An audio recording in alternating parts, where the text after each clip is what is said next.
কি গো কিরকম জল হচ্ছে খাপা? দেখো ছিরিক ছিরিক জল হচ্ছে। ছিরিক ছিরিকি হচ্ছে, তাই বটে। দেখো কিরকম এত মেঘ ধরেছে, তার মধ্যে এরকম টিপি টিপি জল পড়ছে, মানে খুব জোরে জল পড়ছে না। ছিরিক ছিরিক জলের একটা কবিতা আছে জানো? কি কবিতা? একটা ইয়ে আছে, কি? খুড়াং ঘর্ষণ ছিরিক ছিরিক পানি, ও, গলাখানি টানি মারবো চড় একখানি, আমি তোমার মনের কথা জানি। খুড়াং ঘর্ষণ। এটা হচ্ছে বেশি গোপাল ভাঁড় দেখার মানে ফল। যারা বেশি বাচ্চারা বলো বড়রা বলো, যারা বেশি গোপাল ভাঁড় দেখে তাদের এরকমই হয়, বলো।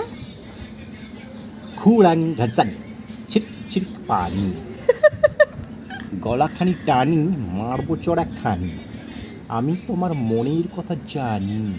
এটা কার ডায়লগ ছিল? মহারাজার তো। গোপাল শিখিয়ে দিয়েছিল মহারাজাকে। কৃষ্ণচন্দ্রকে।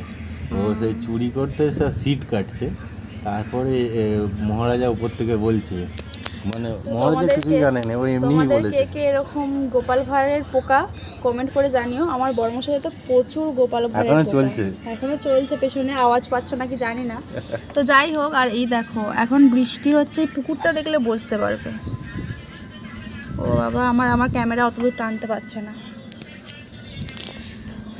তো যাই হোক, এই দেখো এবার বোঝা যাবে। এই দেখো, দেখেছো এরকম ছিরিক ছিরিক পড়ছে।